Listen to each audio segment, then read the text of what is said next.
Good morning అండి. Last క్లాస్లో జైన మతం చీలికల గురించి చెప్పుకున్నాం. ఇవాళ ఒక ఇంపార్టెంట్ టాపిక్, జైన మతాన్ని ఆదరించిన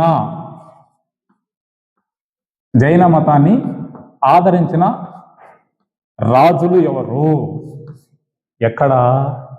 భారతదేశంలో జైన మతాన్ని పోషించిన రాజులు ఎవరు? ఎవరెవరు పోషించారు? జైన మతాన్ని పర్టికులర్గా తీసుకున్న వాళ్ళు ఎవరు అని ఒకసారి చూస్తే ఒక కాన్సెప్ట్ చూద్దామండి. రాష్ట్రకూటాల రాజు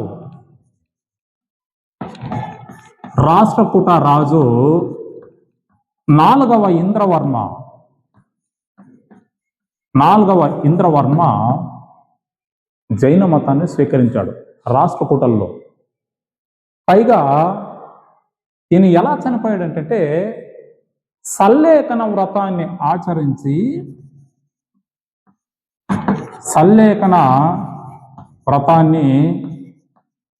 ఆచరించి చనిపోయాడు.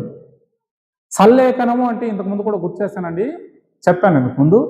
అన్నపానీయాలు మాని శరీరాన్ని శుష్కించి కైవల్యం చేరుకోవడం అంటే మరణించడం, దీన్ని సల్లేఖనం అంటారు. అలా భారతదేశంలో సల్లేఖన వ్రతాన్ని ఆచరించి చనిపోయిన చక్రవర్తులు ఎంతమంది అని మనకు పోటీ పరీక్షలు అడుగుతారు, బాగా గుర్తుపెట్టుకోవాలి. ఇది లాజిక్ అనమాట. బిట్టు సల్లేఖన వ్రతాన్ని పాటించి లేదా ఆచరించి చనిపోయిన రాజులు ఎంతమంది అంటే 2. ఎవరెవరు అంటే మౌర్య సామ్రాజ్య స్థాపకుడు చంద్రగుప్త మౌర్యుడు,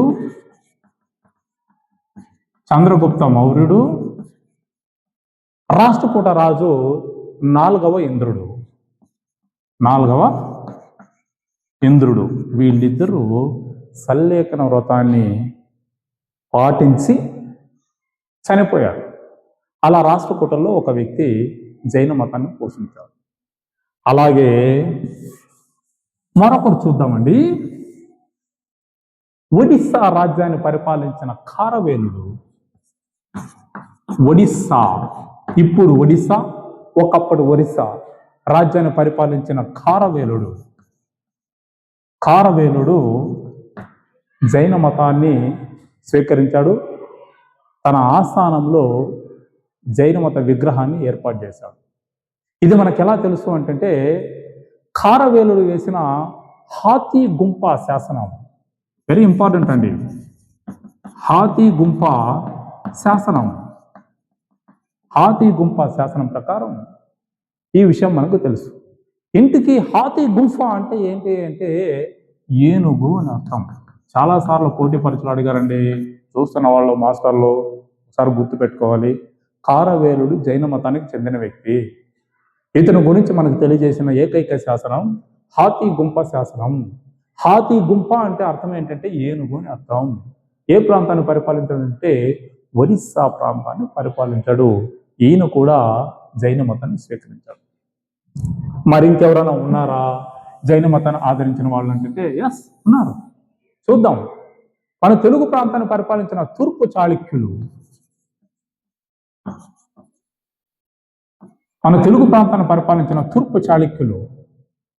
కుబ్జ విష్ణువర్ధనుడు భార్య కుబ్జ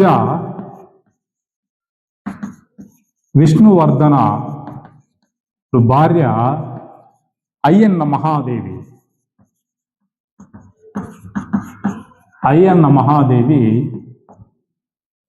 జైన మతాన్ని స్వీకరించింది. అలాగే జైన మత సన్యాసులకి గుహలు ఏర్పాటు చేసుకోవడానికి స్థలాన్ని బహుమతిగా ఇచ్చింది.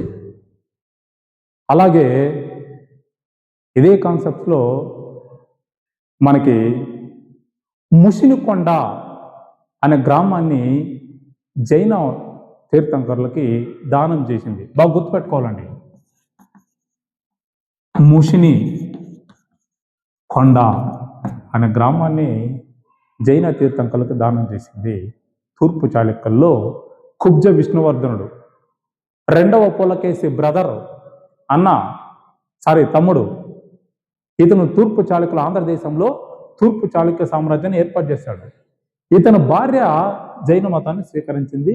జైన మత వ్యక్తులకి కొంత దానాలు చేసింది. అలాగే తూర్పు చాళుక్యులు పరిపాలించిన రాజుల్లో జైన మతాన్ని స్వీకరించిన ఏకైక వ్యక్తి ఎవరంటే విమలాదిత్యుడు. ఇది గుర్తుపెట్టుకోవాలండి.